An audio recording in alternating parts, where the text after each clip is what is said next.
coffee, big cup, and hello. Welcome to another episode of the Gilmore Way Podcast. This show purportedly focuses heavily on girls and women and has been touted as a feminist trailblazer. But this week, we're going to be taking a closer look at the portrayals of masculinity on the show. This week, we're up to Keg Max, which has one of the show's most memorable toxic displays of male aggression and white knighting. So we thought this would be a good time to pivot from talk of women and motherhood to the guys on the show as we move into a few episodes with a heavier emphasis on masculinity and fatherhood. Yeah, this is sort of a continuation from our gender dynamics episode where we looked at some of this more broadly. Go back and watch that if you haven't seen it already. And we're narrowing in the focus this week on portrayals and performances of masculinity in particular. So I'm sure someday we'll have an episode about female gender performance and or whether Gilmore Girls is really a feminist show. It's not on the schedule as of yet, but you can bet your bottom dollar that I have an extensive set of notes for it already anyways. So before we actually dive into all of this, I am contractually obligated to remind you that this is a spoilers all podcast. So if you don't want to know what happens, this is one of those overarching topics where we're probably going to spoil something for you. So might want to tread carefully. And if you could very quickly, very easily do all those YouTube things, like, subscribe, share this around to your Gilmore Girl fan friends, we would appreciate it. And it really does help us out. So with that said, give us our first synopsis. Yep. We kick things off this week with episode 19 of season 3, Keg Max. And Hep Alien gets their first gig playing at Kyle's house party. So Rory and Jess tag along, with Rory acting as a roadie. But Jess is in a foul mood all night after being told by Principal Merton that he has missed too much school and will not be allowed to graduate or take Rory to prom. He skulks off to one of the bedrooms at Kyle's, and Rory follows him to see what's wrong. But instead of her talking about what is bothering him, he tries to push her too far, and she is upset by his reaction. When she comes down the stairs crying, Dean takes notice, and he and Jess finally fight it out. Meanwhile, Lorelai runs into Max again at a booster club meeting and confronts him about the lack of closure in their relationship. But I mean, whose fault is that, Lorelai? Yeah. Season 3, episode 20 is Say Goodnight, Gracie. Fran Weston unfortunately passes away, and Lorelai and Suki take the opportunity at her funeral to talk to the lawyer handling her affairs about what will happen to the dragonfly. He tells them that as long as their check clears, it's theirs. Dean reveals to Rory that he has asked Lindsay to marry him. Oof. But her reaction is less than enthusiastic. Jimmy Mariano shows up at the diner, but doesn't reveal himself to Jess, and Luke tracks him down to convince him to leave without talking to Jess. But he goes back to the diner anyway for a very brief encounter before he says who he is, then chickens out of saying anything else and runs off. Lane is grounded after getting drunk at Kyle's party and calling Mrs. Kim, and Dave shows up at the Kim house with an epic speech for Mrs. Kim to try to convince her to let him take Lane to prom, which ultimately works. All right, so masculinity. It's a complex thing. This is going to be probably an interesting, wide-ranging discussion. And we'll get more into sort of like the definitional stuff about masculinity as we go through this. But I want to start with a slightly more general discussion about gender as a foundation for all of this. And I think it's interesting that in season 7, we have a reference to Judith Butler's Gender Trouble. It's required reading for one of Rory's classes, and she's off with Richard after his heart attack, and so Paris hides the book for her in the bookstore so she can find it later and make sure they don't all sell out. But then one of the employees famously reorganizes the travel section and puts Gender Trouble back where it should be. So I find it interesting that a book about gender by a very famous gender theorist is actually mentioned on the show. And her theory of gender is... Yeah. Anyway, continue. No, I was about to say we don't get too much of it, but it was a breath of fresh air. Continue on with your thought, though. Yeah, her theory of gender comes out of her experience in the 60s and 70s with, the rise in feminism, second wave feminism specifically, and its impact on the interaction between the sexes and what sex even meant in terms of biological sex, which comes with some physiological differences, but that doesn't mean it determines all that we are. And she very much so believes that. It's assigned to us at birth, And so it has an importance in a medical and a legal context, but gender is a mix of cultural norms, history, tradition, family, psychic reality, wishes, desires, all of these things, preferences. And we have a say in those things. Those things are socially constructed. So as real as biological sex is undoubtedly, the body is not fact. You know, it's only the beginning of gender. And so it's something that can be cultivated, crafted, reinforced. And that has created these separate camps, these binaries that we're talking about a lot in discourse these days. And we're talking about deconstructing those. And so obviously this week we're going to talk about the masculine half of that and the impact that these cultural norms have had on men and the women who love them. Mm-hmm. Yeah, there's a lot to be said here. Do you want to kick things off with going definitionally what masculinity means so that we then have a broader context for talking about our characters, or you just want to dive right in? I suppose we could. I fear doing a definitional start because once I start talking about traits, then we're going to get into like specifics and characters and stuff like that. So part of me wants to do something a little more like general first, but it's one of those like circular things where we could really go either way. But something that I thought about when thinking about Judith Butler is how she talks about the performativity of gender.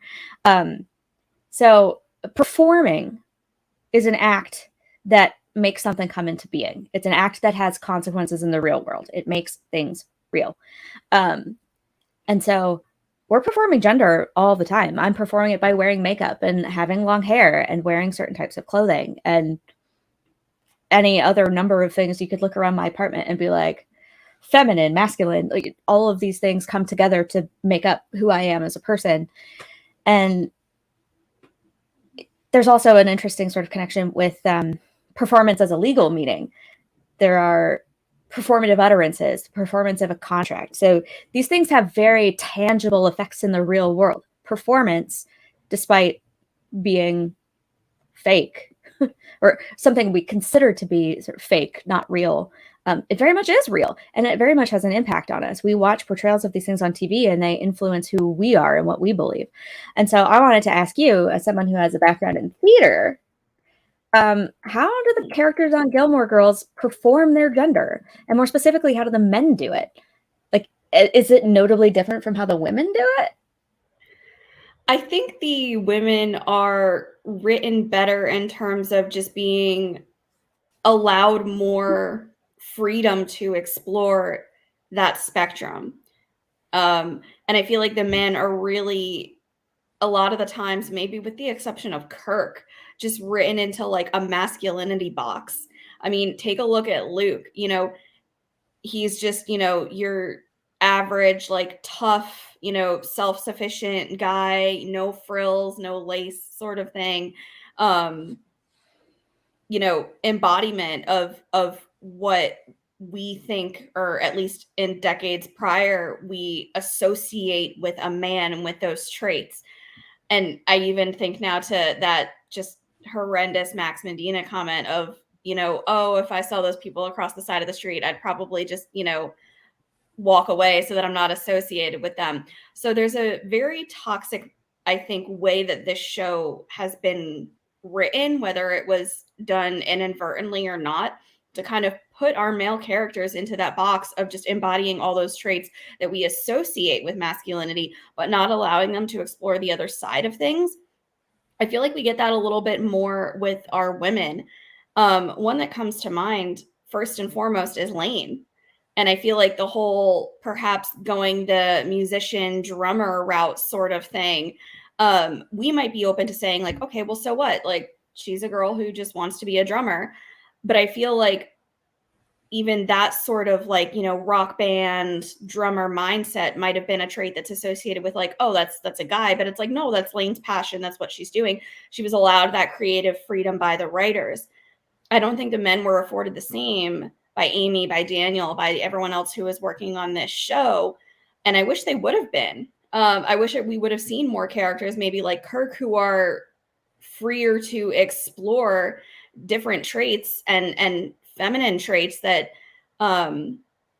we associate with, like, you or I as women, or anyone who sees themselves in that way. But Kirk was just very free to explore that, and I wish we would have gotten that more from our male characters as opposed to just seeing it from our women. Yeah, I agree with all of that. Kirk is an interesting example because it has been theorized that he is meant to represent someone on the autism spectrum. And I can see certain traits that might line up with that. And there is a lot of overlap between like non-traditional gender expression or transness and autism. So that could be something we could unpack as we do a little more research into Kirk's specific traits that might put him on that spectrum, and just think about that a little more. So very interesting place to start with that. Yeah, you're right. I did also want to say quickly too, just commenting now on your theater aspect of that question. I think, and what I've always loved about theater and the times that I've been involved with it, whether it was on stage or just even working behind the scenes, I've done a lot of stage managing too, was just seeing how fluid gender is with how roles are assigned. There's so much crossover with men playing women, with women playing men. Just because a character is written as a specific gender doesn't mean an actor who identifies as a different gender on the spectrum cannot fill that role. And it happens all the time. I mean, one of the first things I ever did in 8th grade was S.E. Hinton's The Outsiders, and I played Johnny.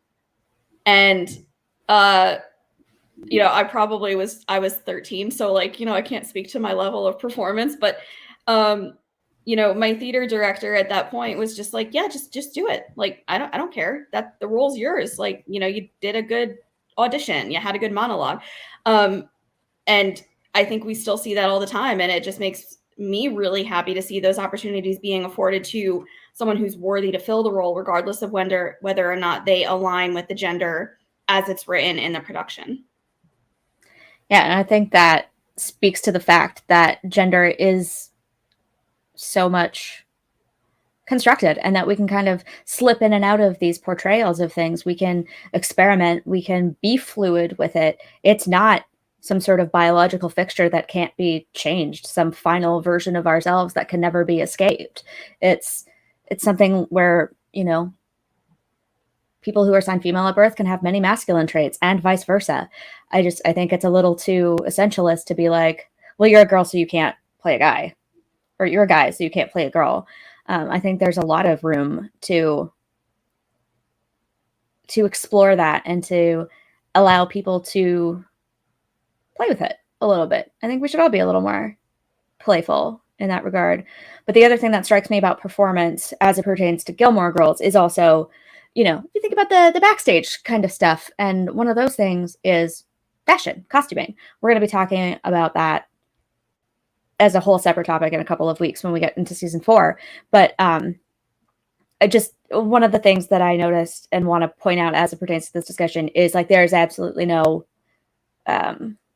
or very, very little deviation from standard dress for either sex. Lane, like you said, maybe is the closest. She's forced to wear dresses every so often, but most of the time she's just wearing like jeans and a t-shirt, and is very casual, very like dressing in a way that's a little more like androgynous, I suppose. Although the fit of her clothing might speak to more femininity than masculinity. But she wears a lot of band tees and dark colors and all that kind of stuff that's typically associated with masculinity. Very rarely wears pastels. There's that one time she goes out to be a cheerleader, though. That's kind of a whole other thing. But Lorelai wears a lot of pink, a lot of glitter. Luke, jeans, flannels, and a backward baseball cap. None of the guys wear anything that's like even remotely feminine, unless it's the butt of a joke, like when Kirk has to take over for Lulu in Women of Questionable Morals. And then there's the when they go to Atlantic City and they find Luke's doppelganger, but he's a drag performer. Those are like the two instances I can think of. If I have forgotten some, please correct me. But like most of the time, they stick to pretty stereotypical dress for their characters, whereas more modern portrayals of costuming on teen shows, like the new Gossip Girl reboot from a few years ago, there was a lot more play with gender expression and costuming in that show. So again, product of its time, where they had to make homophobic jokes about gay people wearing skirts and how they'll support their right to do it, but they'll walk to the other side of the street just to not be associated with it, as you said. So yeah, I think that kind of is a good place to leave the performance side of things. But why don't we get maybe more into like there was something you said that I wanted to segue off of, and now I've gone on a diatribe that's made me forget it. So I'm just going to lead us into sort of the more descriptive things about like what even is masculinity, where we should have, or where we thought about starting this. I don't think we should have started there. But what do you think masculinity is? How do you define it? I mean, in 2023, I will say, can we or should we define it? I don't know, because I think the second that you start attributing anything to a male or a female, again, you're putting any individual potentially into a box that is just going to leave them feeling constricted and not able to explore their own individuality. So I'm reticent to even put a label to any of these things these days. But if I had to, for the purposes of answering your question, I mean, I think my mind just goes to, what we've been taught and what has been ingrained in us as a society to attribute to like men and women. So you think of masculinity and you think of strength and you think of, perhaps like a lack of emotional range. You think of toughness in that regard, whether it's physical, mental, emotional. You think of a provider, a breadwinner, someone who's going to be the support system within a familial unit.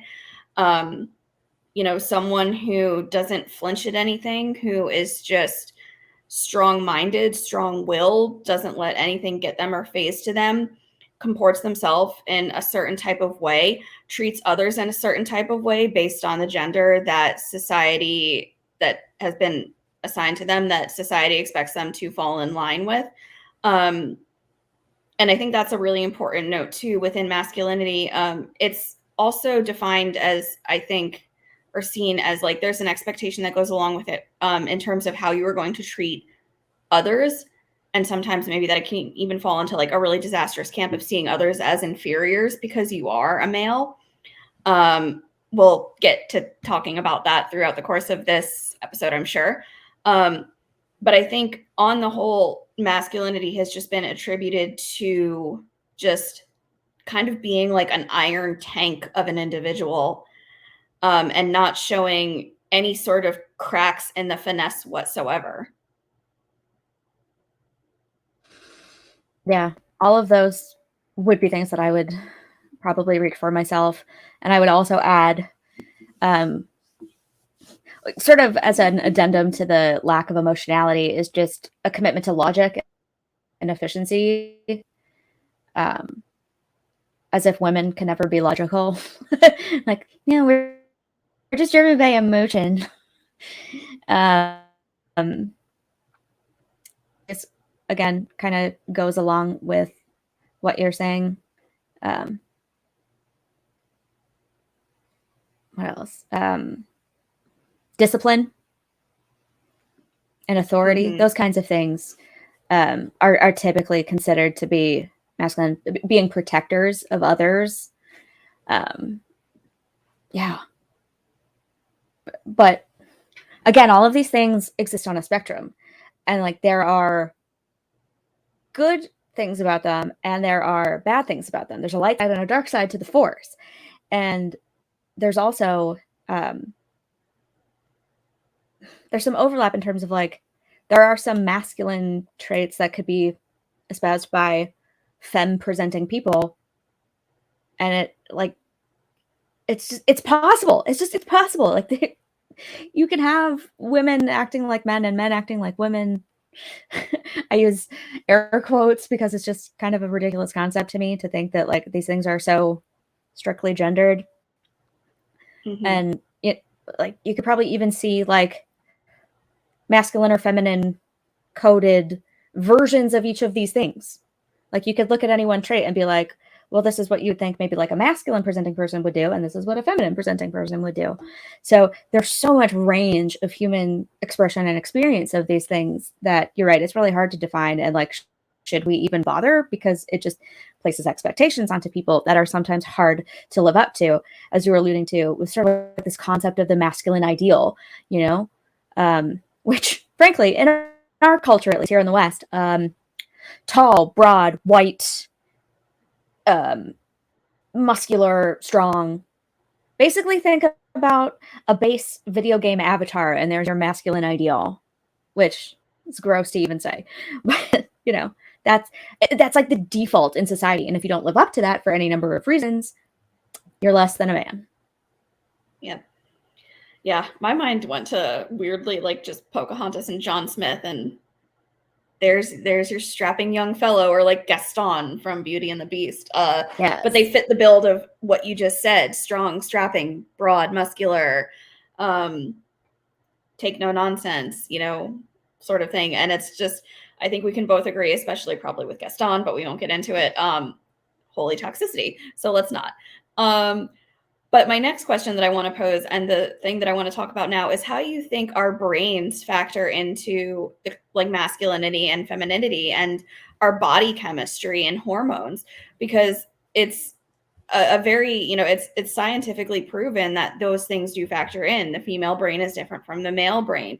Obviously, males and females have different levels of testosterone, of estrogen running through their systems. Body chemistry is different. How do you think that factors into masculinity, how men perceive other males, how they perceive themselves, and are those expectations that are put upon them, whether from within or from society, is that something that can be altered by their own body chemistry or biology? And how do you think that plays into all of it? It's a very interesting and complex question.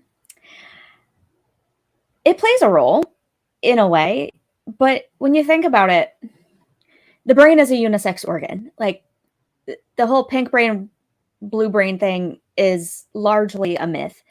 There might be some structural differences to the brain, like in terms of gray matter versus white matter, and where perhaps certain centers are located in the brain that might make some difference. Like apparently women have verbal centers on both sides of the brain, where men only have it on the left side, which is why women are more likely and willing and able to talk about feelings more appropriately or more extensively. They're more attuned to their emotions and can verbalize it better. But it's, again, not always determinative. The brain is an organ that's a part of your body, and every brain is different. And so it might have characteristics that are more typically male or more typically female. There's as much variation in that as there is in anything else about our genetic makeup and about our social engagement with the world. And so to, again, put things into two camps and to just be like, well, it's this or it's this, it's just way too simplified. And as for like the chemical effects on the brain, like again, those are potentially real, but I think a lot of this does also come down to research in the past that was poorly conducted and or overstated in its conclusions. This happens a lot where it's like we have this one study and we think that it means this overarching thing for society, when in reality we don't have the context, or we don't have further studies, we don't have validation or replication to these findings. And it makes us feel like we have an answer that we don't. And so we talk about it as if it's fact, just like unambiguous fact, when often it's a lot more nuanced than that. So, and that's something with the estrogen and testosterone difference majorly overstated in the literature. Like they've done studies where they look at,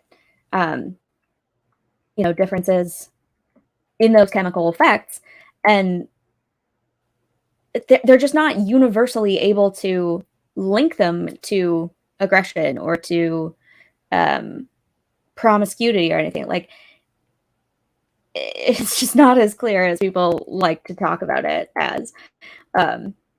There are exceptions to every rule. So the whole like men are from Mars, women are from Venus thing isn't true. It's just not.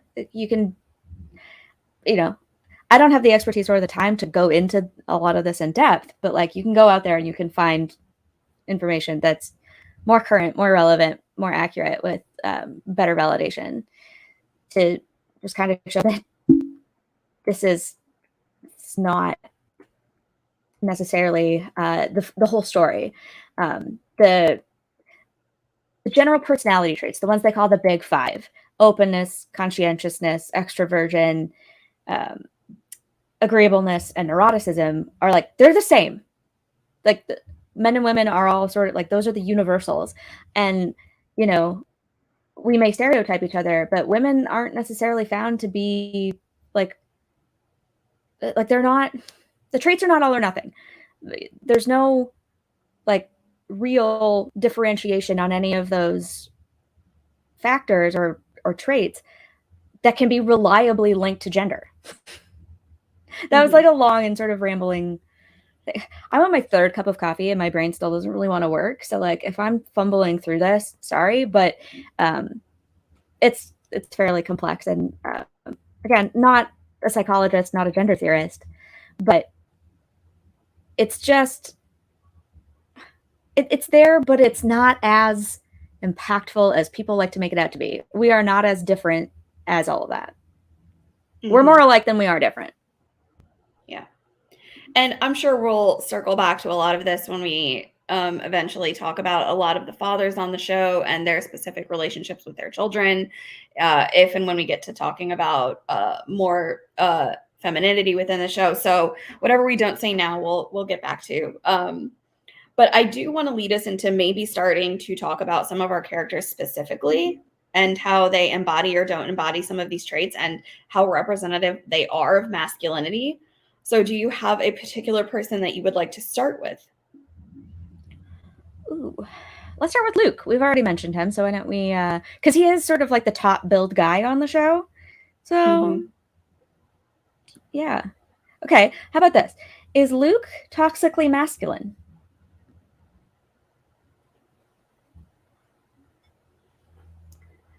Sometimes.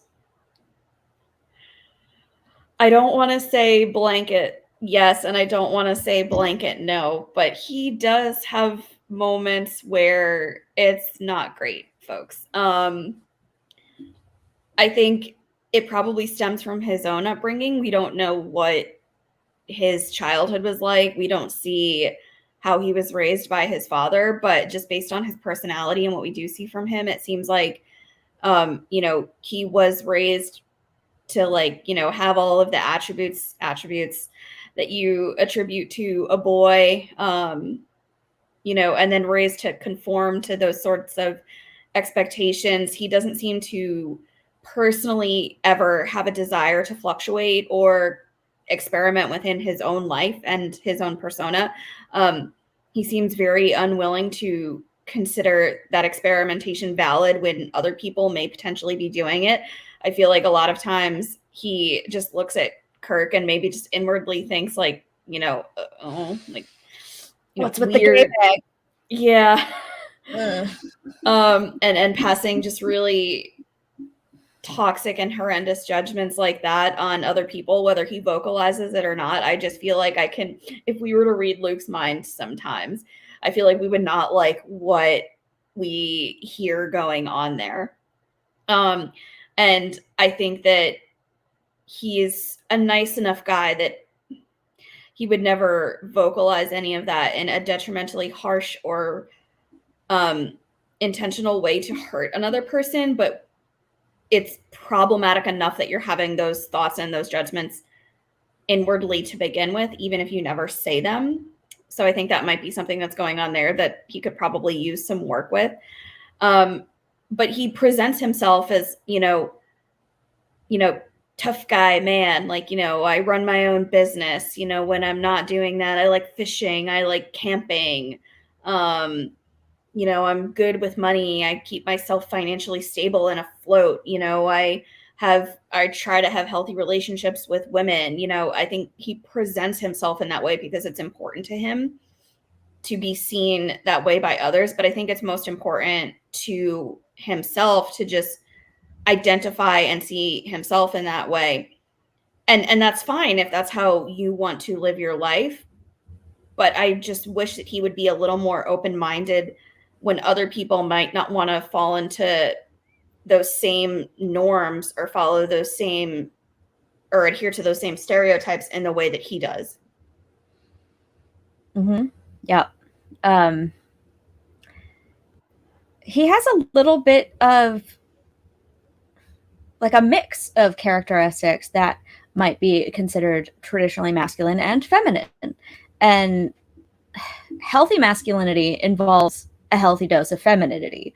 Like traditionally feminine traits are beneficial to men as well, not just from women to men, but from men to women and men to other men. And they're positive traits. And I don't know why there's such an anti-femininity bias when it comes to these things. But he has a few that are classically considered feminine. Like he's very nurturing. He's very caring and intuitive. He's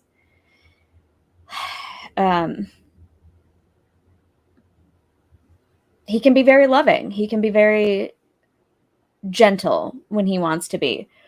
But on the flip side of that, he has his moments where his anger gets the best of him and it sort of like bursts out in a way that is toxic.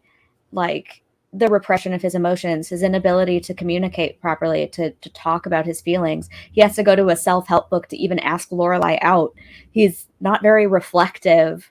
He doesn't sit with his emotions. He does whatever he can to sort of like push them to the side, except maybe on his dark day. Not sure what he does that day. He probably just like disappears to go fishing and tries not to think about it too hard. But yeah, so there are moments when he exhibits very positive traits and moments where he expresses very negative traits. And it shows how both of these things can sort of commingle and how it's not always one or the other. And it's not always a clear-cut distinction between the two. So I think he's an interesting example from that standpoint. Mm-hmm. Anything else on Luke? Well, as a follow-up that can transition us into talking about another guy on this show, how do you think, if it did at all, Luke's behavior and his representation of masculinity potentially rubbed off or affected Jess? I don't know. Jess came to Luke when he was 17. He was kind of mostly baked at that time. Like, his earliest ideas of masculinity probably came from whatever boyfriend his mom had at the time, or maybe male teachers. I don't know that they impacted his sense of masculinity enough, at least early on. Maybe later, once Luke starts to get it together emotionally and starts doing the work on himself to get Lorelai, does Jess start to open himself up. Luke tries to be there for him, but he does so in this way that is so, I don't even know how to describe it. He's trying to assert himself so much and try to dictate that he's only modeling one kind of masculinity, and that's the like, I'm in charge, I say what goes, you're living under my roof, that kind of authoritarian disciplinarian model. And it doesn't work on someone like Jess. Jess's ideas about this are already formed. And so like there's other ways to be masculine, and there are other elements of masculinity that we don't see in their interactions necessarily. And so I think a lot of Jess's behavior is sort of like preset based on, actually, it's probably books. He probably gets a lot of it from his books. He reads a lot by the Beats and Hemingway and all these people. But, he's also into Jane Austen, apparently. So it's really hard to say what impact Luke had on him from a perspective of his gender expression and what he thinks about masculinity. Do you have any other opinions or things that I am not remembering right now? No, I think you summarized it appropriately and correctly. I just personally would have liked to have seen Jess get a little more from Luke in regards to that. I mean, Luke eventually, I think, when he buys the self-help book that, helps him to come to terms with his own feelings and his emotionality and potential relationships and how he feels within those, the context of those things, I feel like it opens himself up a little bit more to being more expressive and more emotive with those things. But when he's having all of those realizations, Jess is like really not in the picture and actively involved in his life anymore. So it's not something that could have been seen or passed on. But I wish it would have been, because I do think that going back to what you said, probably a lot of these traits are picked up from us by our parent, from our parents or our guardians. That's how we deem things to be like correct or incorrect, or how we model behavior. So if Luke had just been a little more forthright with being emotive and more in touch with himself in that way, maybe Jess would have warmed up a little bit, maybe, because Jeff. Oh, goodness. Jess was a very hardened individual at that point, and I think even Rory had a tough task ahead of her, kind of like, breaking down those walls that he had built up at that point. So I wish they would have spent more time together, and I would have loved to have seen Luke rub off on him in that way. But alas, at least from what we got, they both were able to do some sort of self-work throughout the show. Yeah. Okay, now I want to talk about Jess some more, but sort of in relation to this, like the alpha beta dichotomy and some of his other attitudes, maybe, as it pertains to Dean and the way he sees Dean behaving with Rory and Lindsay, because it always sticks out to me in Say Goodnight, Gracie, when Luke is lambasting him about the fight and how Dean is already at Kyle's house putting up a fence, and he's already worked out a financial recompense for the damage that he was part of causing at the house. And Jess says he's going to make some woman a fine doormat someday. That always sticks out in my mind when I'm thinking of like the alpha beta thing, and how men are often socialized to desire dominance over others. And I feel like there's so much back and forth between those two characters about like who's on top, who's more manly, who's winning. Like this competitive drive between them over a woman drives these like really toxic behaviors, one of which is the notorious fight that we mentioned in the opening. So give me some of your thoughts on that. It's interesting to me that masculinity and that male dominance, a lot of the time within relationships, just extends to the male being the dominant person, like over the woman in the relationship. Just look at the past couple of decades. That's how we see, households and husbands and wives kind of falling into those lines and those expectations. Like,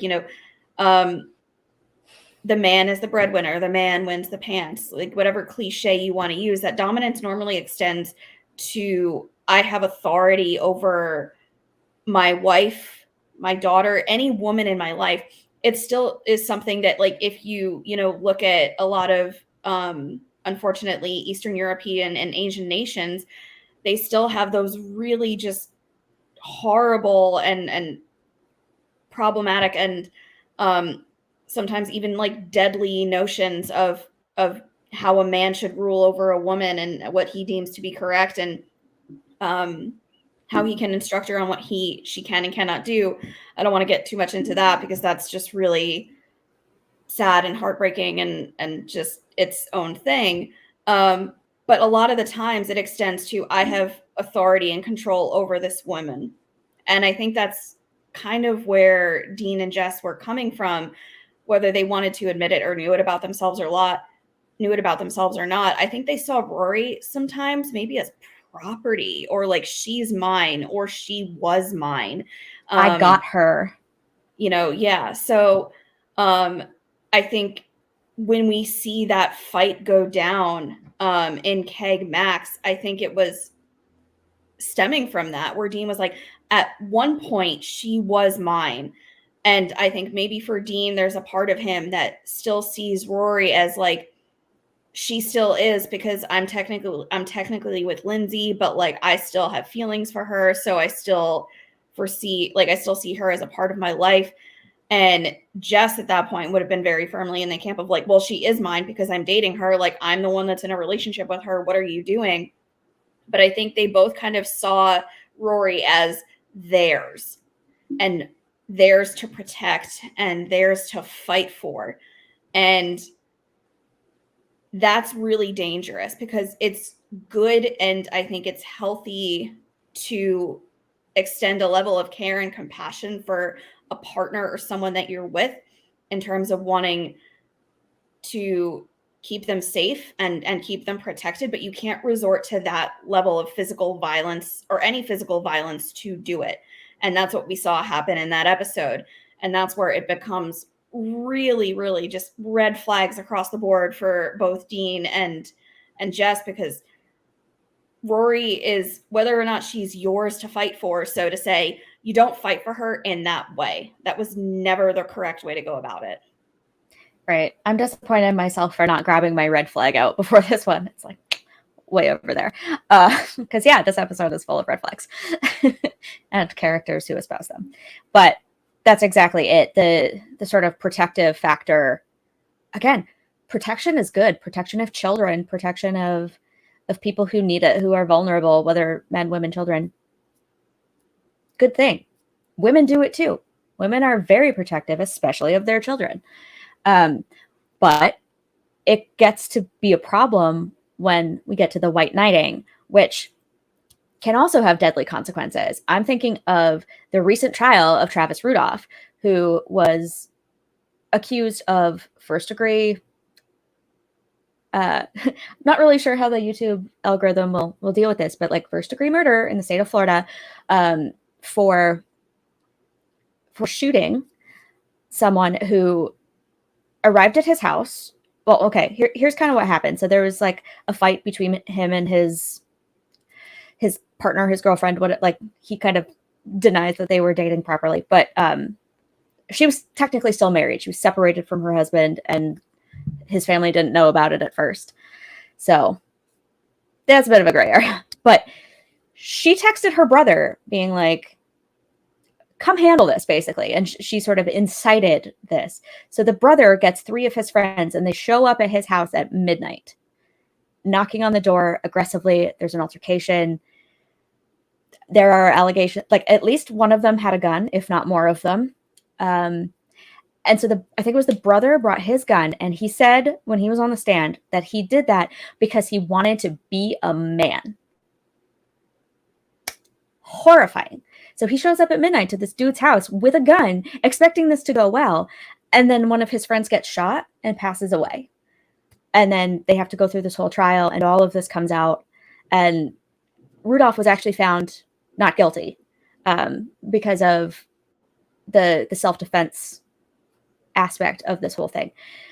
But this is when this kind of mentality about like, I'm a man and I'm a stick up for my women becomes extremely dangerous and toxic. You don't have to go to this level of like, I'm going to prove myself as a man by bringing a weapon to someone else's house. Like, where do we get this from? Where does this come from? It's heartbreaking and horrifying and terrifying to me that this is the kind of thing that we're teaching our boys makes a man. Just like, there's a difference between courage and foolhardiness and hubris and pride, and those things getting in the way of doing the right thing. So I think that's one of those really important examples to look at as like why we shouldn't do this and why we shouldn't enforce these kind of ideals on men, because it can have disastrous, tragic consequences. So we see in this episode that it obviously doesn't go that far. They throw some punches, there's some destruction of property, and then they just sort of stare at each other like, F you, man. Like, and then just takes off. He doesn't deal with Dean. He doesn't deal with Rory. He doesn't contend with any of it because he's unable to express his emotions. And it, that was how we got to where we are, because he was in that room with Rory, unable to express his emotions, and he sort of tries to get around them through the use of intimacy, which is messed up in its own way, and we'll get to that at some other time. But it's his inability to express himself and to work through these things that lands him in this fight in the first place.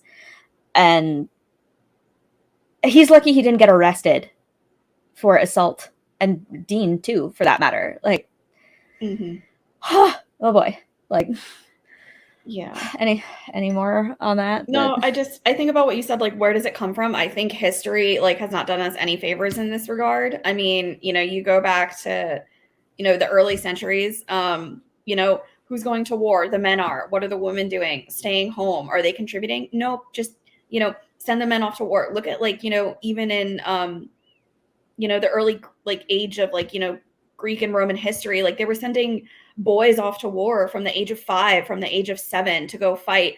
But, a woman who's 20 or 30, it's like, stay home and cook and raise children and, just do that. But, like, the 5-year-old boy, like, here you go, son, so, like, just history has not done masculinity any favors in that regard.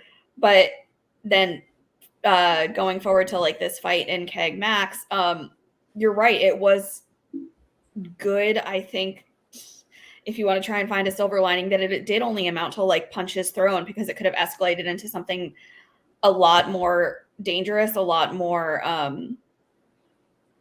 destructive for everyone involved. And just to kind of put, like, maybe, I don't know, just a really unhealthy capper on it. We've talked about this before, but Lorelai congratulates Rory over being the pinwheel that instigated this fight.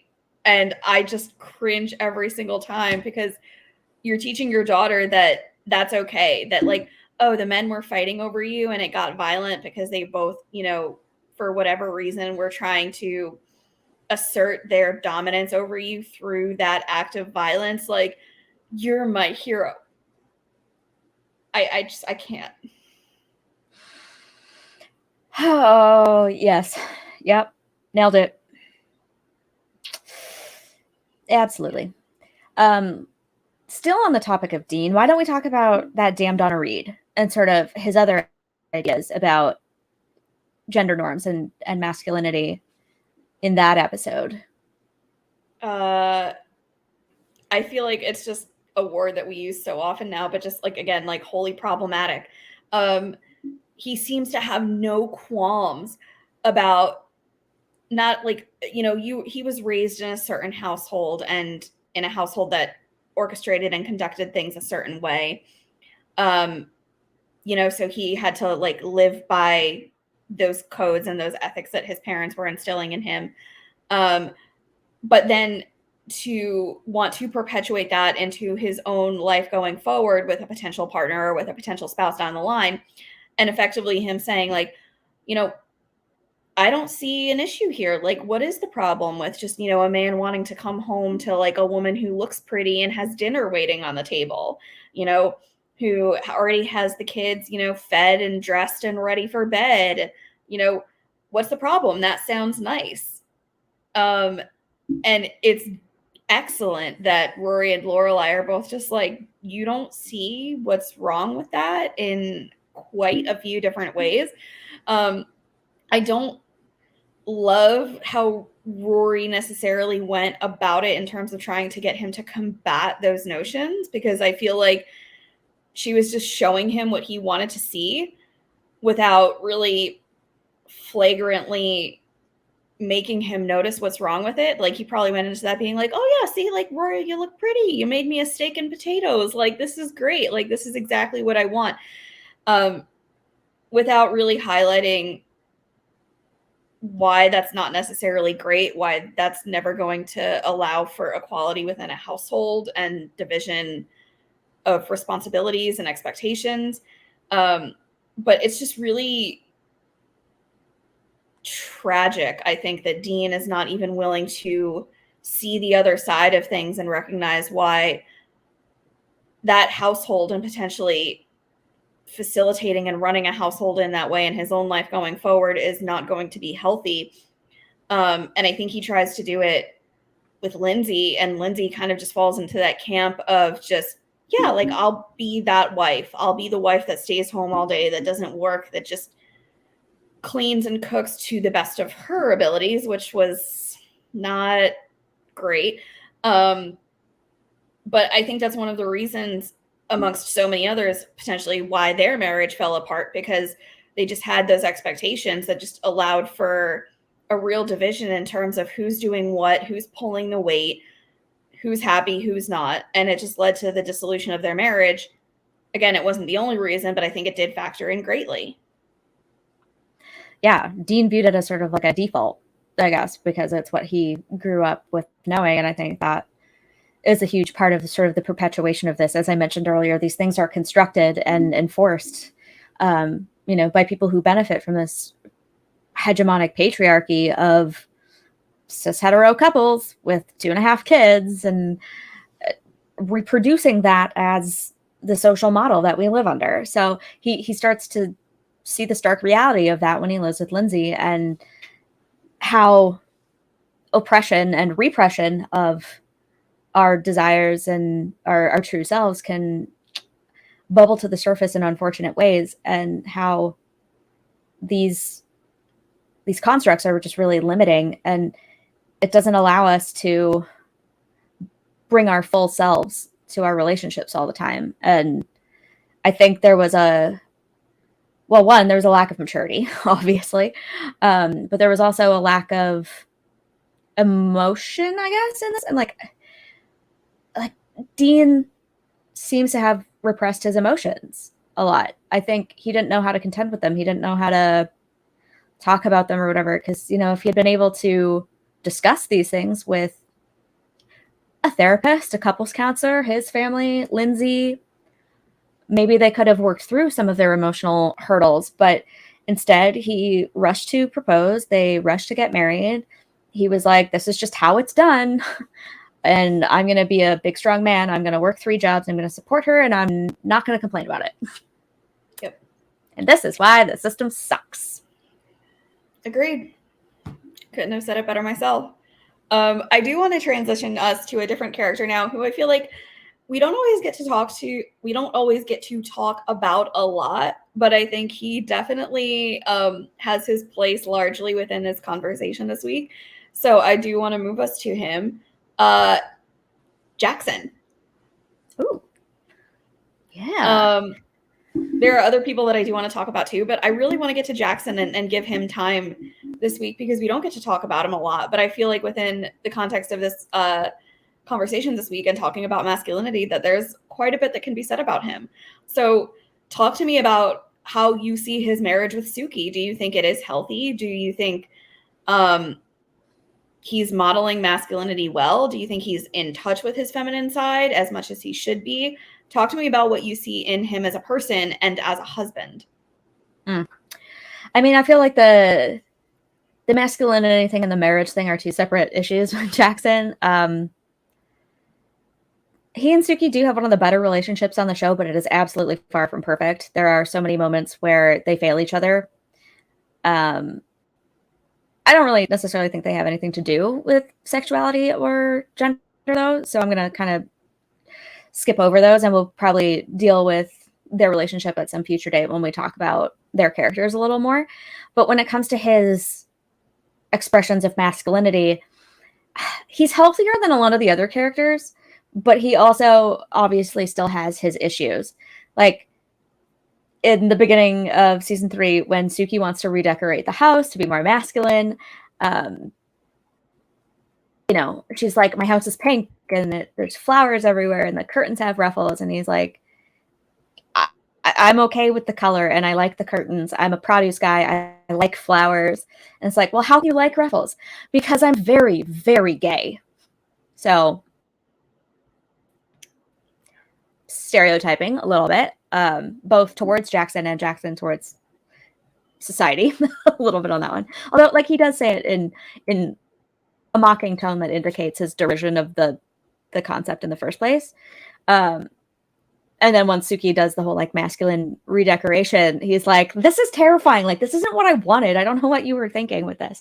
So like the fact that he's okay with the color pink and things that are coded as feminine is a point in the plus column. But then we have some points in the minus column where he does things like, well, I guess this one's kind of a joke, but when he's talking about not wanting to know the sex of his baby, that's actually kind of more of a modern concept in terms of like, I don't really care what it is as long as it's happy and healthy. Although he still had ideas about like what he would want to do with his son versus his daughter, maybe. So he still kind of has those expectations. He just didn't want to put them on the kid before it was even born. Although once he was born, it was probably just there anyway. But, he's talking about not being in the delivery room, essentially. I'm just being like, I'm going to wait outside with a cigar. And if it was good enough for Rick and Dick, that it's good enough for me. Just appealing to these, 50s and 60s sitcom stars who were not exactly active birth partners, shall we say, before that was in vogue to be, a caring and compassionate partner and there for your wife when she's going through the most traumatic experience she'll probably ever experience. So little minus there. And then there's this one other scene where Lorelai runs into him on the street and he's with Davy.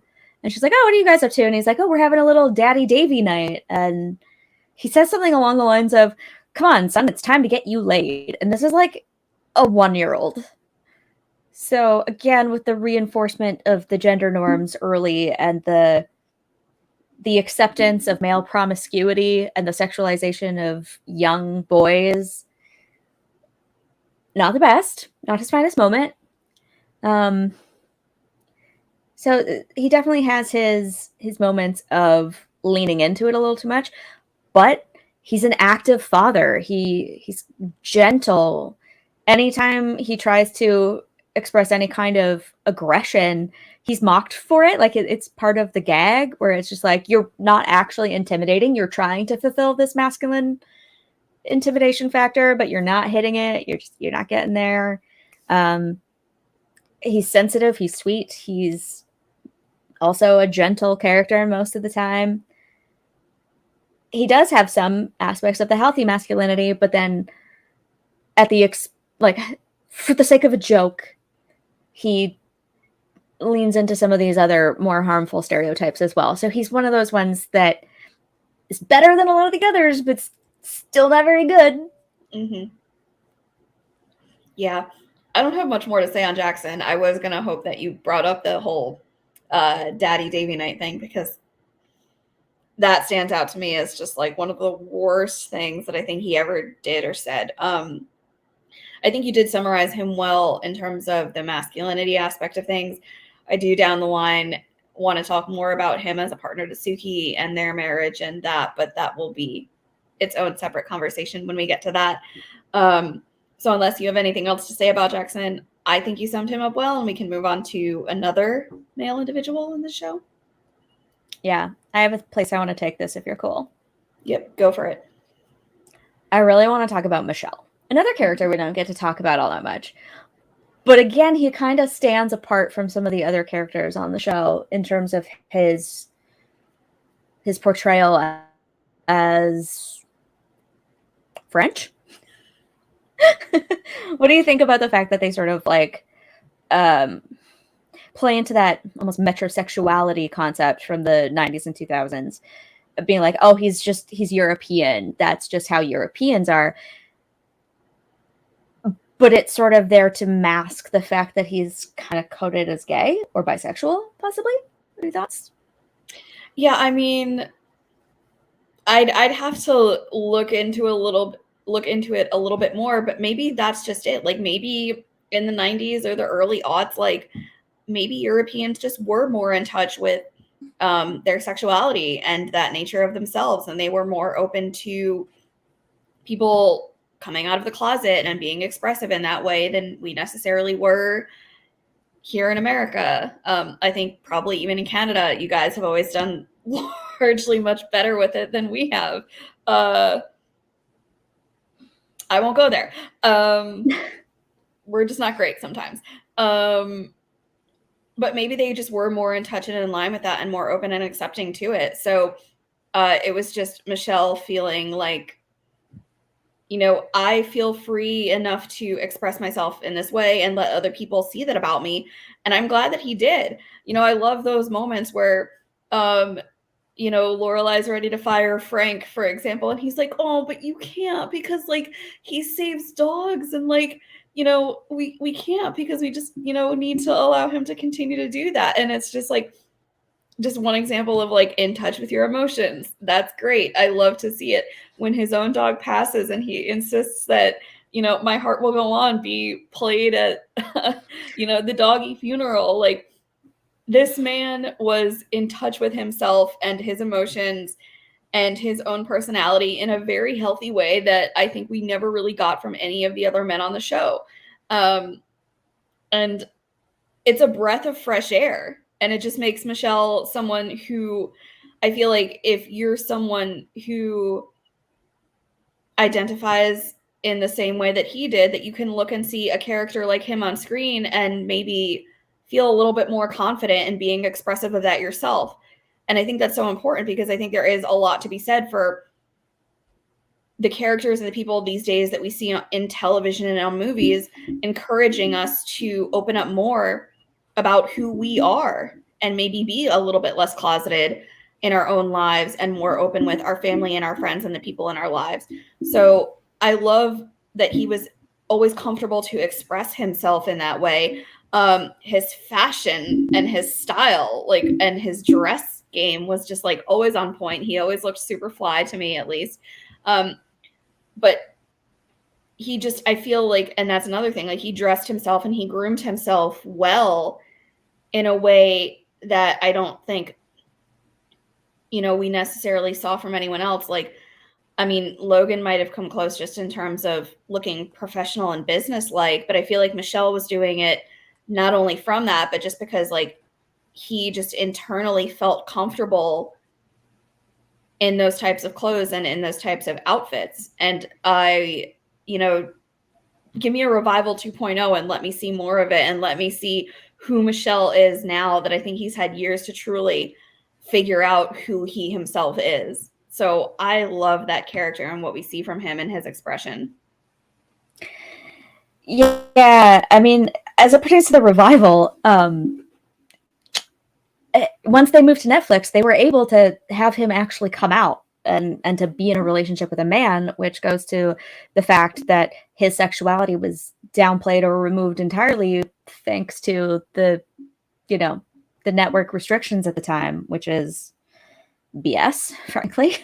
And I also want to touch on the thing you said about sort of like style and his presentation.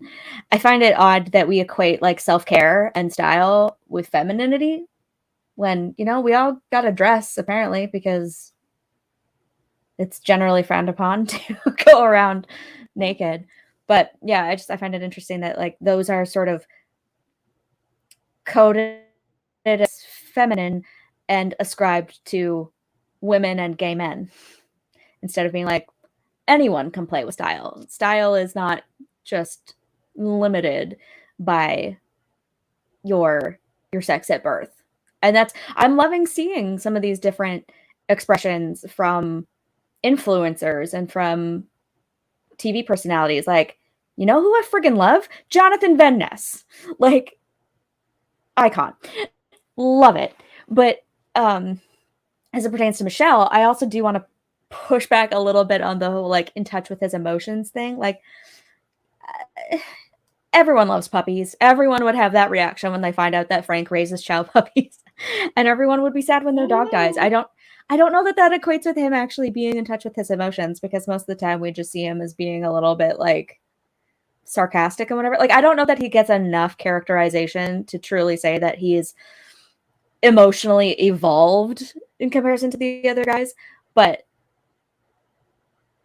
I still kind of agree that he is a bit of a breath of fresh air, because he does deviate from those sort of typically masculine things. I just hate that they had to do it at the expense of, like, straight washing him. Mm-hmm. Yeah.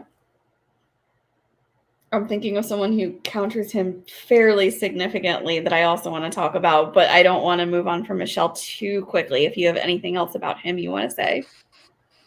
I don't know. There's probably more about him to say, and I'll throw it in when we, like, discuss his character more if it comes to me. But for this conversation, I'm done. You got anything else on him, or do you want to move it to something else? No, we'll move it along to, I think, someone who is on the far other end of the spectrum, Richard Gilmore. Yeah. Yep. Richard really is sort of like your classic ideal of a man. He's tall, he's successful in business, which kind of ties into, like, masculism and its obsession with capitalist identity and how much money you have and how much prestige or status you have, as it pertains to labor and capital, real estate, your ability to attract a mate from those things. He really sort of is that guy who embodies all of that, and he's the breadwinner for Emily, and she's his doting wife who entertains his business associates.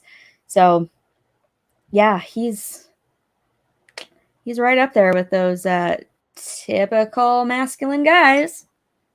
Mm-hmm. How do you think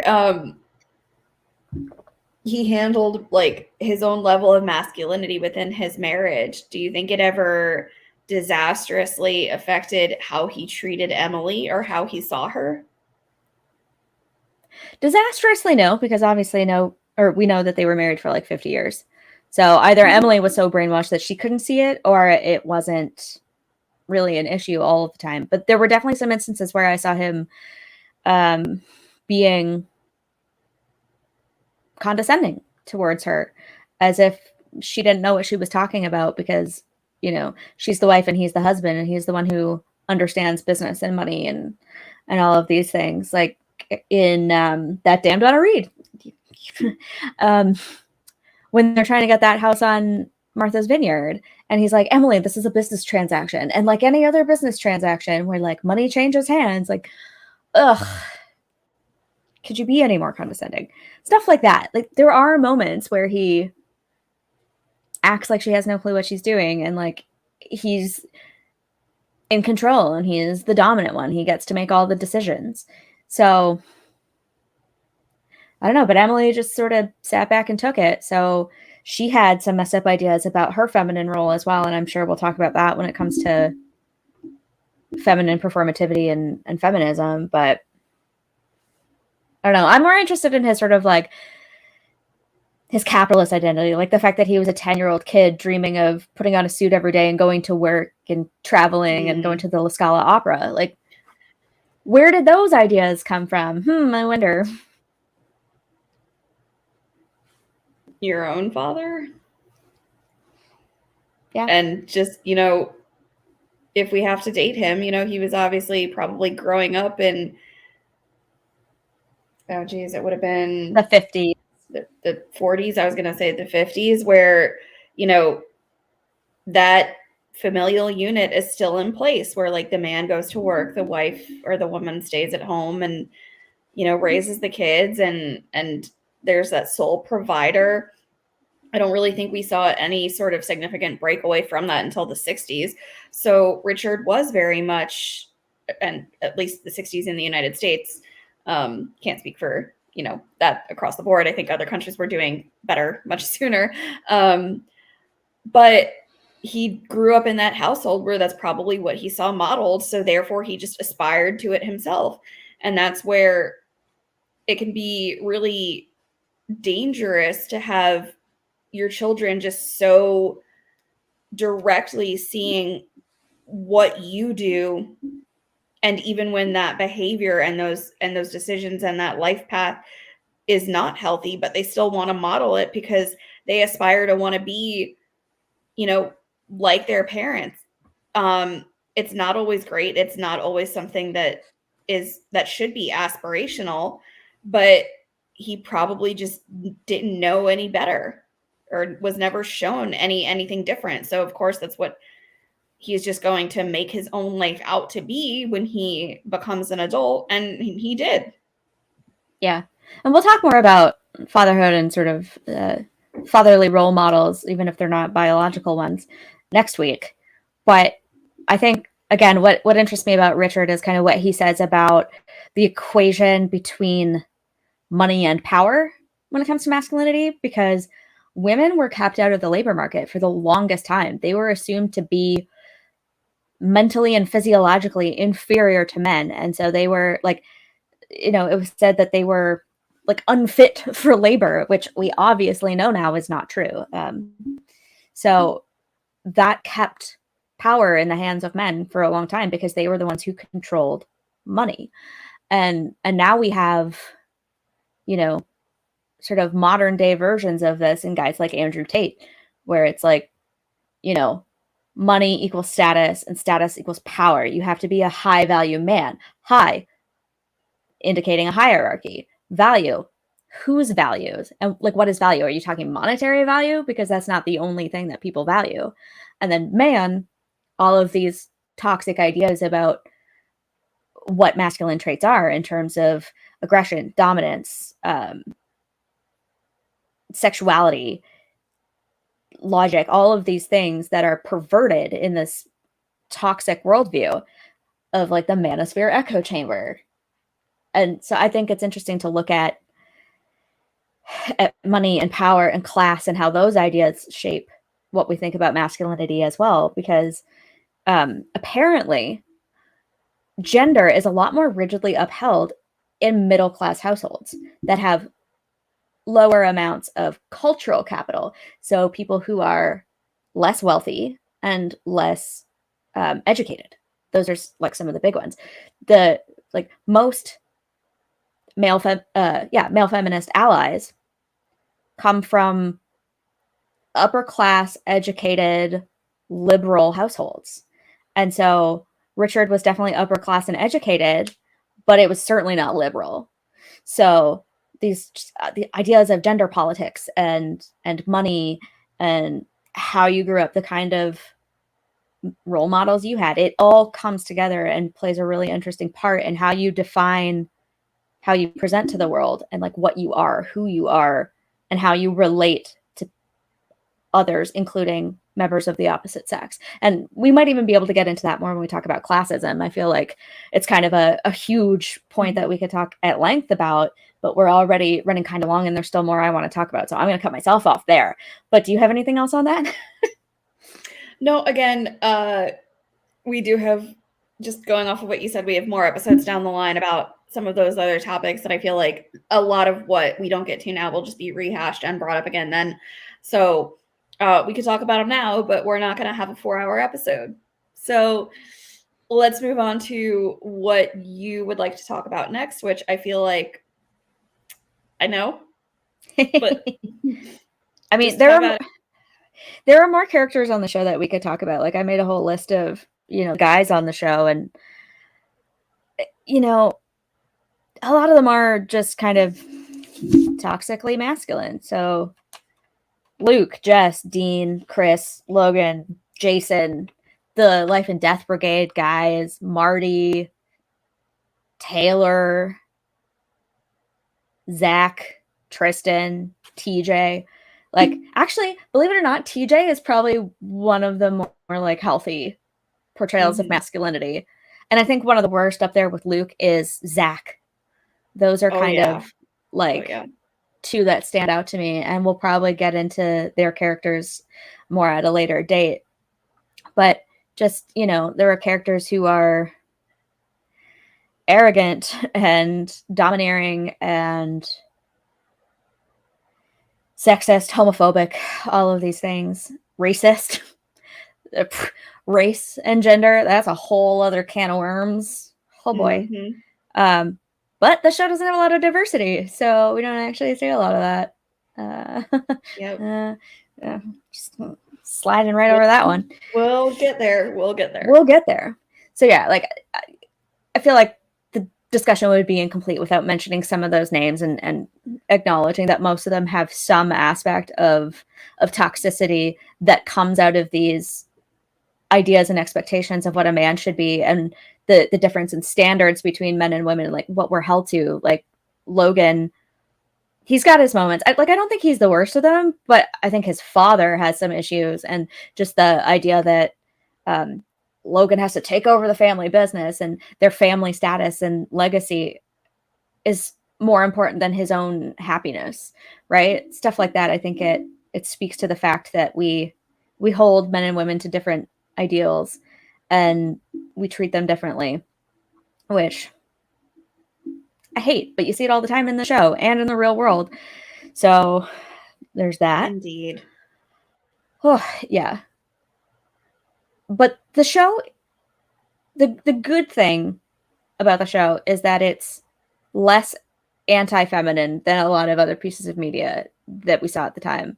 Like there were still the moments a little bit, especially with the homophobia. Like that's the biggest category that I notice is the homophobia. But for the most part, it does not denigrate women in the same way that a lot of other shows at the time did. So I'll give it props for that. Anything else on any of those characters that I mentioned before we move on to like the last thing that I wanted to talk about? Nope. I'm just going to let you have your soapbox because I am here and ready for this. So I'm relinquishing my, I'm not relinquishing my seat. I know what's coming and I'm excited for this. So I just have at it and close this out with what I know is just going to be a flood of thoughts. I'm here for this. Yeah. At some point, I may want to do an entire crossover episode on this because I love the show so much. And there's so much to say about it. And there's so many points of comparison between these two shows, believe it or not. But I really want to talk about Ted Lasso.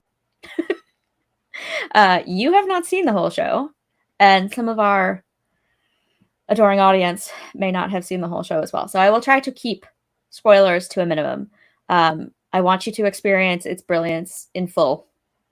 I will say before you start, because I'm going to let you have the floor. I have started to watch it. I have seen a few episodes thus far. And I will say that for anybody who is watching, this show is worth every ounce of your time. Every ounce of your time. Every second of your time. That's an incorrect measurement. It's worth every second of your time, and I have only seen a fraction of it thus far. I will get back to it because it is phenomenal. But if you're watching it and you need, for whatever reason, something other than GG, and you just need just another show, because, sometimes we do like to change it up, this is a good one to pick. That being said, I'm done. Go for it. Yeah, it's only 3 seasons, and then it's 10 episodes, 12 episodes, and 12 episodes. The season 3 episodes are a little bit longer, but it's still like not that much of a commitment. So go watch it because it's excellent. But it really is such a beacon of healthy masculinity and healthy relationships. And like, this is what I wanted to see from television. It's only taken us until 2020 to like actually operationalize this actually good model for masculinity and femininity and for relationships. But it's just so good and it's so satisfying to watch. But okay, so for those of you who don't know, the premise of the show is that a Premier League football club owner, Rebecca Welton, played by the Shane Septa from Game of Thrones, the ever brilliant Hannah Waddingham, brings an American football coach, Ted Lasso, from Kansas to AFC Richmond, which is an affluent London neighborhood with a Premier League team that kind of sucks. It's a fictional team. Like Richmond doesn't actually have a a team. By the time this airs, I will have been to Richmond in England, so I'm very excited for that. Side note. But so Rebecca gets the team in her divorce from her husband, Rupert Mannion, who's played by Giles from Buffy. Any Buffy fans out there? And so she purposely brings in someone who doesn't know anything about soccer to completely ruin the club and kill the only thing Rupert ever truly loved as revenge for cheating on her. But Ted and his coaching partner, Coach Beard, have an unexpected impact on the team. And like, even though their performance on the pitch is inconsistent and less than stellar, Ted's infectious optimism really carries him and the team, and the people start to really get on board with his strategy. And the show is so much about fatherhood and the impacts that our fathers have on us, and not only fathers, but just male role models in general, in kind of a similar way as Gilmore Girls is about motherhood and the impacts that our mothers can have on us. And yeah, so Rupert is the perfect example of a toxically masculine guy. And that's a big part of why I wanted to talk about this, was just like, he's sort of the archetype. Like he truly is. He is the Gaston of the show. He's an utter grandiose narcissist. He is arrogant, entitled. He love bombs. He's vain. He's controlling. He's manipulative. He's vengeful. And like for him, it's all about women and status and money and appearances. And as I said, the show starts out with him cheating on and ditching his gorgeous but aging wife, and then marrying someone a lot younger, also named Rebecca. And the scandal that this causes is portrayed through the media more in the vein of like, oh, poor old Rebecca versus young new Rebecca, instead of Rupert Mannion's a huge twat. Like, of course, typical abhorrent behavior. Like it shifts the narrative from like him being a terrible person to her humiliation, which is, just typical. And yeah, soapbox. Again, I don't want to give away too much, but I don't think it's a huge deal to say that Rupert is the main overarching villain of the series. So if you're starting out watching it, remember that. There are other smaller villains who come in and they come and go through changes of their own, but keep an eye on Rupert especially. And I'm only saying this because it's obvious that he is not a good person from the very beginning. And that never gets better. It's not a shocking twist revelation that he's like some terrible guy. It's evident the whole way through. And two, because like this show is so much about the journey being more important than the ending. The ending is brilliant and fitting, but it's about how we get there, right? So I don't think that's like a major spoiler. But even though there are moments of humanization for Rupert, at the end he's just back to being a cartoon villain. And some people don't love that, but I actually think it's great, because I think what the show's trying to get at by turning the tables on him and not giving him any subtlety by the end is his lack of ability to self-reflect and change. Every other character does this. And well, other than maybe, actually, even a lot of the villains kind of get decent quote unquote redemption arcs or go through some sort of change or whatever. But he remains the villain because he's incapable of making himself better. He doesn't reflect. So he doesn't get a redemption arc like other characters who do bad stuff. We see his humanity, but we don't care because he's worthy of ridicule for not trying to better himself and for not learning and growing through these experiences. He causes his own downfall through his actions, most of which can be categorized as toxically masculine. And, he's contrasted with Ted Lasso. At the beginning, Ted comes in and everyone's making fun of him. They, typical British cynicism and, acerbic wit. Everyone thinks he's an idiot and a wanker. And Rupert remains a media darling.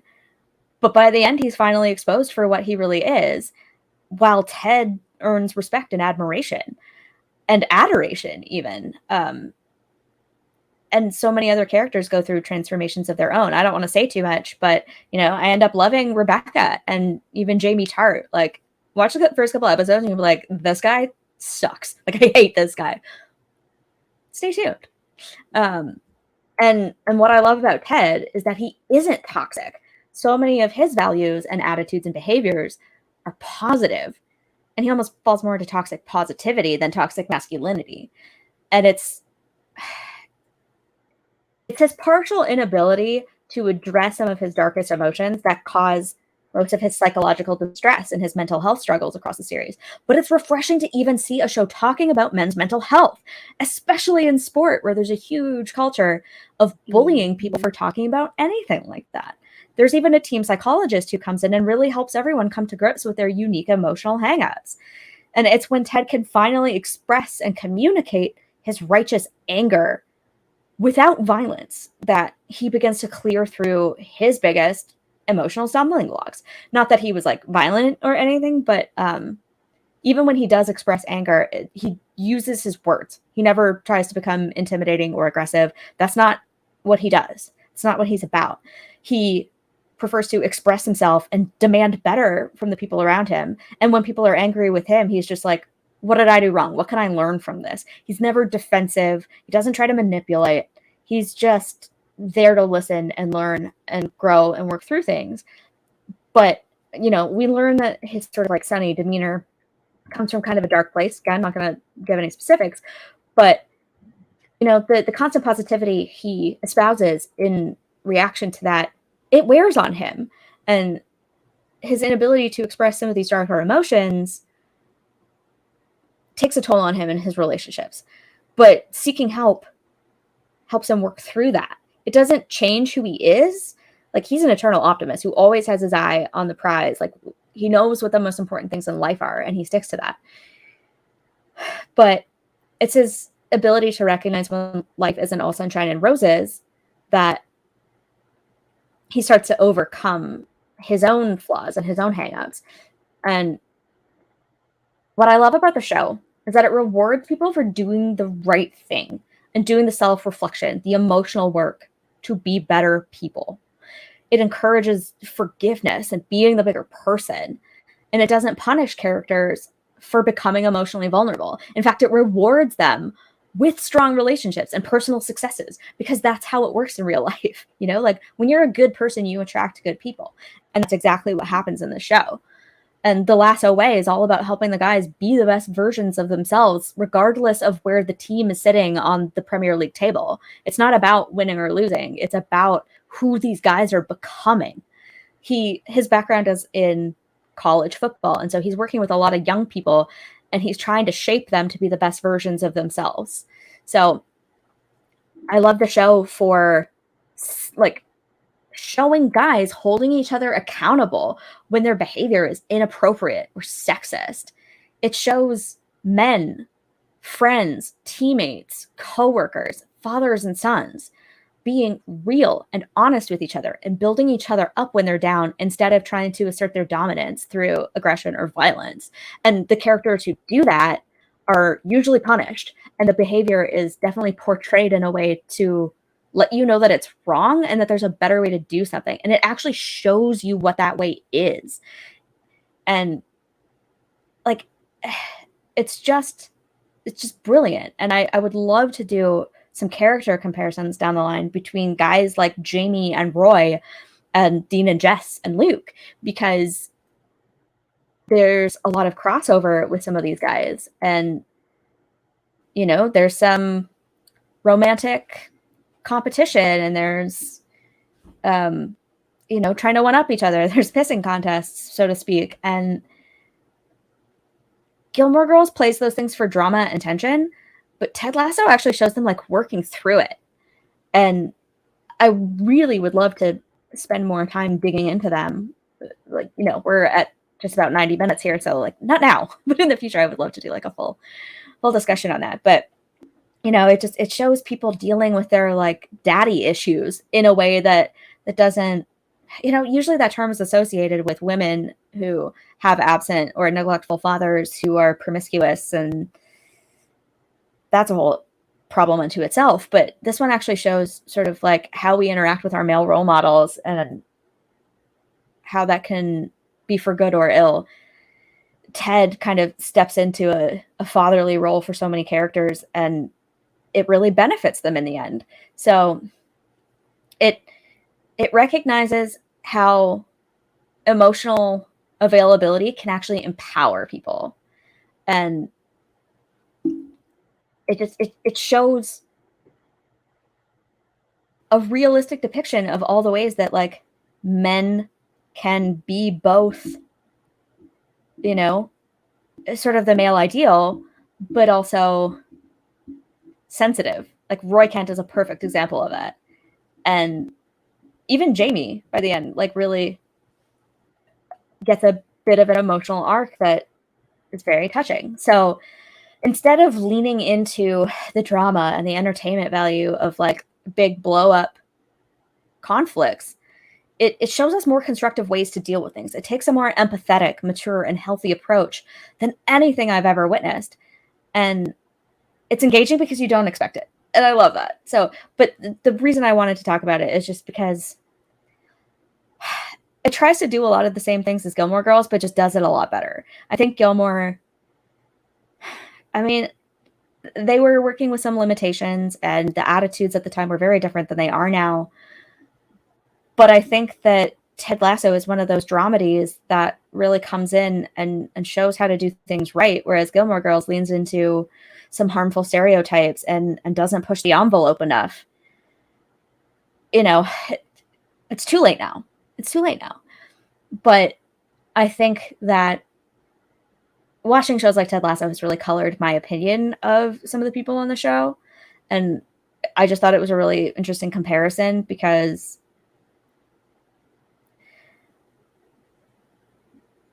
it makes me think about all the ways that Gilmore went wrong. It's sad to say. As much as I love Gilmore, Ted Lasso does so many things so right. And it's just incredibly satisfying to watch characters doing the right things for once. We talk all the time about how problematic some of these characters are in the show. And Ted Lasso shows us another way. Okay, soapbox over for now. Whew, that was like 10 straight minutes. I apologize for that diatribe. But Ted Lasso. No apology necessary. I enjoyed listening to every second of that. All excellent thoughts, excellent advice to anyone who might be watching. It certainly encourages me to get back to this show a lot faster. And I will echo what you've already said. If you're looking for another show to pick up, this is certainly one that should be considered. I think it does a lot of things well, even from the brief amount of episodes that I've seen. So go watch it because I will certainly make a point to finish it. And it is likely not immediately, but I'm sure at some point down the line that there will be a crossover episode that we do between these two shows. So stay tuned for that and go watch it so that you're informed when we eventually get around to that. Yeah, but I I'm really did think that like I ordered a Ted Lasso t-shirt from Jess's Tea Public and it did not arrive in time for recording this. But yeah. Yep. Shipping woes. These things do happen. Yeah, it's been stuck at a processing facility in upstate New York for like 5 days. Yeah. But I will say that I think that you closed us out for this week with just some really excellent, prevalent, and hopefully just compassionate thoughts that anyone who's watching this will take and just insert into their own lives with how we should treat ourselves, treat other people. Just an excellent way to close us out. So well done for that. Thank you. There's got to be more on this topic. We might have to make like a Masculinity 2 Electric Boogaloo episode because my document this time around was 54 pages. I know I said I would like start updating you guys on how long my documents are, or our documents. We both contribute to them. But yeah, it's a lot. There's still so much I feel like we didn't get to. So maybe there'll be a follow-up. We'll 2.0 it. I mean, we have a lot outlined, and we've already 2.0'd a lot of topics because we never said what we wanted to the first time around. So it might just be a thing. Aside from that, what have we got coming up for us next week on the Gilmore Way? We're continuing this train a little bit, and we're talking about fatherhood. So we're going to look at the main father figures on the show and discuss whether they were good dads, bad dads, what even is a good dad or a bad dad. So yeah, come tune in for that. Yep. Come back and join us for that. If you want more content, go back and watch some of our old videos in the meantime. It's always a good thing. And we're always appreciative of the support. We say it, and we're going to continue to say it because we are at about, as of this recording, the 10-week mark now to the Firelight event that is happening this fall in Algonquin, Maine. If you are unfamiliar with that, it is essentially a Gilmore Girls based entire convention weekend that is happening in Maine this fall. You can get a weekend pass. You can get a day pass to it. If you're interested in attending that, we will include a link to that event in the description below where you can find out more about it and get a ticket to it. And if you do want to come to that, maybe come on Sunday. And Kate, tell them why Sunday would be a good day to attend. Oh, because your favorite TGW presenters will be hosting Gilmore's Against Humanity. So it's going to be kind of like a mashup between Cards Against Humanity and What Do You Meme, where we take quotes from the show and still images from the show, and we create a bunch of prompts from other quotes from the show, and like it's going to be just like a mashup of Gilmore humor. So I think it's going to be really fun. Cards Against Humanity is one of my favorite games. So the fact that we're over here turning this into a Gilmore version just tickles me. So, consider attending that event. We'll have a description or a link for that in our video description below. And again, please just remember to always do all of those YouTube things for us. Please like this video, subscribe to our channel. It's one click, and it really does help us out, and we're always so grateful for the support. But thank you for being here with us this week. We hope you join us again next week, and we'll see you next Friday night for dinner. Bye. Bye.